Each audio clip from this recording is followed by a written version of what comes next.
sitting here eating my finger while you're over there dancing. There ain't even any music going on. You have music in your head. Yes. What song? Let it go. No, jeez. No. I'm kidding.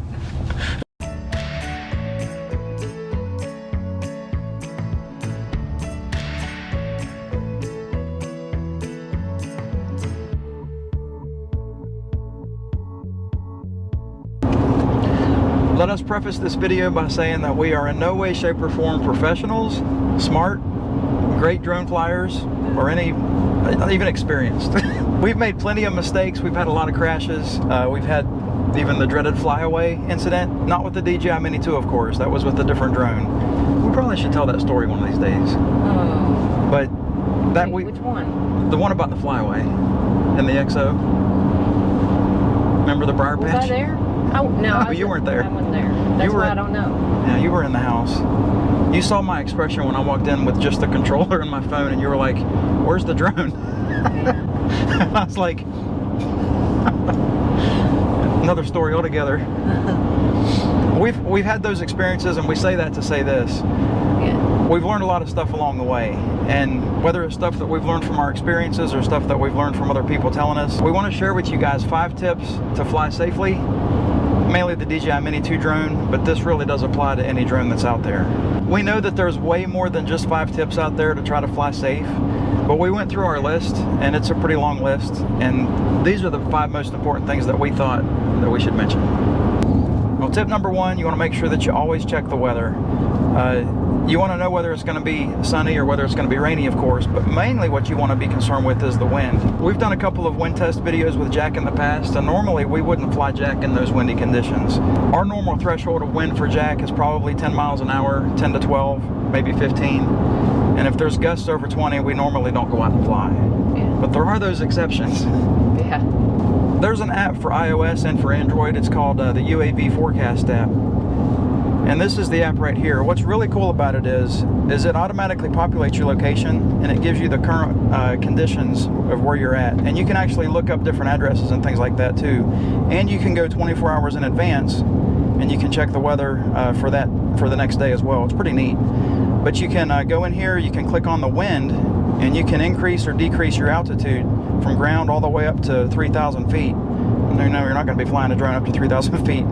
But let's say that you think that you're going to go up to 400 feet. So you hit 400 feet, you hit OK, and it tells you right here that the gusts are 6 miles an hour today. Man, we should be flying the drone today, not doing this. Wow. There's all kinds of different little options on here, though. I mean, you got the wind, you got the temperature, you got your satellites, you got the visibility. There's just so much information at your fingertips here to be able to keep you safe when you're flying your drone. Another cool thing about the UAV Forecast app is that it's free, and you get that 24 hours of information free. Now, if you want more information on that app, there's obviously a paid version that you can use, but the free app's always been plenty for us. Free is in my price range. Tip number 2, you want to make sure that you check your batteries of your drone, also the batteries of your controller and of your device, to make sure that they're charged the night before. That way you're not going to be wasting your time the next day and having to sit and wait and wait and wait for the batteries to charge so you can get out there and have some fun. We ran into this issue a couple weeks ago when we were going out to do the video for the giveaway results. We have 8 batteries for the drone, and I knew for sure that I had charged these batteries the night before. The first 6 batteries that I put into Jack were totally dead, unusable, and man, I was getting frustrated. But fortunately, the last 2 batteries were actually charged. We were able to get the video made. We were able to reveal the winner. Again, congratulations, Aaron Erickson. Yeah. He sent me an email saying that he got his gimbal, and here's a picture of him and his wife. Good job, Aaron. Congratulations. Now, tip number 3 is also a tip that you can do at home the day before you go fly. You got to pick your location, and there's apps for this that can help you with this. Well, a lot of times what Christy will do, she'll use Google Earth to find a location for us to fly over, but then I'll go to my trusty phone into my drone stuff, and I'll pull up either Aloft or Air Map or Before You Fly. Let me pull up, let's pull up Air Map. This is a pretty good one. So Air Map will show exactly where you are, and then it will also show you the different airports and different restricted areas in the area. Well, up here is an airport. Look at this.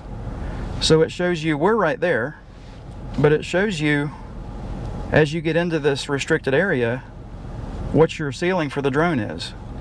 And of course, if you get into these restricted areas, you need to get lance clearance and all that, which is very simple. You can actually do that from this app as well.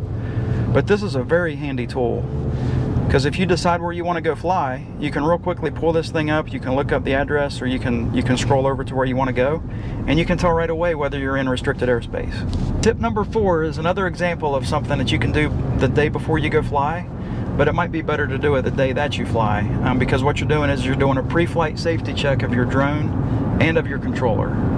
So this gives you an opportunity to check for cracked props, loose screws, damage to the battery. You can even check your controller for, you know, stick function and things like that. Also check the USB cable on the back of your controller to make sure that you're going to get your communication that you need between the phone and between the app and the controller. There's a lot of things that you can check. You may want to make a checklist for this. I don't know, that might be a good idea. We haven't done that, of course. Just make sure that if you do find some damage to any of this stuff, that you fix it before you fly, because just the smallest crack on one of those props can lead to some pretty bad results. You ready for tip number 5? Move along, move along. Go ahead. Tip number 5. I forgot what I was going to say. Okay, tip number 5 is not... Huh? Go ahead. I just remember what I was going to say and then you interrupted me. Now I lost my train of thought again. Look what you did. Tip number 5 is something that you cannot do the day before you go fly your drone. And that is, once you get your drone all set up and ready to go, you got to wait for those satellites to connect to your fly app. This is probably the most painstaking thing that you'll ever have to do while you're flying your drone. I've said it before. Sometimes the hardest part about flying a drone is sitting and waiting for the satellites to be collected. But you got to make sure that those satellites connect, otherwise you're not going to have that strong GPS communication that you need in order to use a lot of different functions on these drones. And if you don't have those satellites, you might actually experience that dreaded flyaway that everybody mentions. I don't ever want to be in that situation again.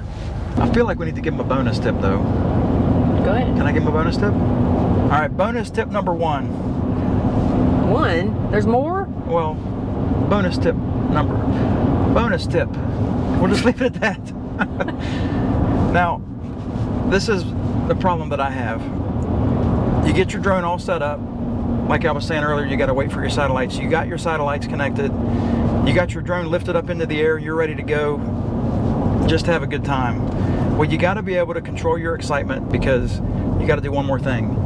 You got to make sure that you let your drone sit there and hover for a couple of minutes, let the battery warm up and acclimate, let the drone sit there and gather its bearings. But then not only stop there, you can also do your forward, backwards, sideways, up and down test to make sure that your sticks are working properly and that your drone's communicating with your controller the way that it needs to communicate. So that's it, guys. 5 tips to fly your drone safely, plus a bonus tip. What more could you ask for? We hope that you guys enjoyed the video. We hope that you got some value with this. If there's anything that you can think of that we forgot to mention, or if there's something that you believe that is more important than the 5 things that we mentioned, put them in the comments. We'd love to hear them. As always, we want to thank you guys for watching. We hope that you enjoyed the video. Have a good week. God bless. God bless. Hi, people. Hello. Hello. How's it going? I like this song. I'm rolling my eyes at you. I'm aware. Look at all the water. His ear looks familiar. I think I know him. Look straight ahead. Don't make eye contact. Oh, I just saw his ear. I know that ear too. It looks familiar, doesn't it? Oh, my neck. Is that my dad?